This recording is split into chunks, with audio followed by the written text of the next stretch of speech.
Hello. எலும்புகள் பலமாக இருக்கணும்னா விட்டமின் டி சத்து மட்டும் இருந்தால் போதாதுங்க, கூட கால்சியம் சத்தும் நமக்கு தேவை. விட்டமின் டி சத்து சூரிய ஒளியிலிருந்து கிடைக்குதுன்னு நம்ம பார்த்தோம். கால்சியம் சத்து ஆனால் நம்ம சாப்பிட்ற சாப்பாட்டில் இருந்து தான் கிடைக்குது. ஓகேயா? சாதாரணமாக ஒரு ஆணுக்கு ஒரு நாளைக்கு 1000 மில்லிகிராம் அளவு கால்சியமும், ஒரு பெண்ணுக்கு ஒரு நாளைக்கு 1200 மில்லிகிராம் அளவு கால்சியமும் தேவைப்படுது. கால்சியம் அதிகமாக இருக்கக்கூடிய சாப்பாடு வகைகள்னு பார்த்தீங்கன்னா முதல்ல வர்றது பாலுங்க. பாலும் பாலை சார்ந்த பொருட்களும், பால், தயிர், மோர், யோகட்டு, சீஸு, இதில் எல்லாமே கால்சியம் நிறைய இருக்குது. ஒரு கப்பு பாலில் 300 மில்லிகிராம் கால்சியம் இருக்குது. ஓகேயா? இந்த பாலுக்கு அடுத்தபடியாக நம்ம சாதாரணமாக சாப்பிடக்கூடிய சாப்பாட்டில் பார்த்தோம்னா கேழ்வரகுலையும் நிறைய கால்சியம் இருக்குது.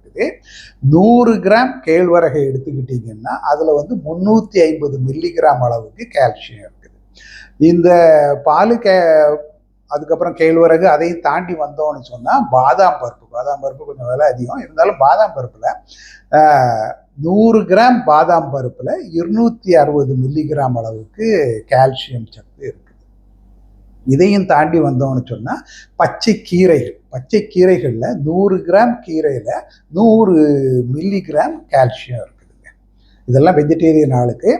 நான் வெஜிடேரியன் ஆளுங்களுக்கு இந்த காலா மீன்னு ஒரு மீன் இருக்குது தெரியுமா, அந்த மீனில் கால்சியம் சத்து நிறைய இருக்குது.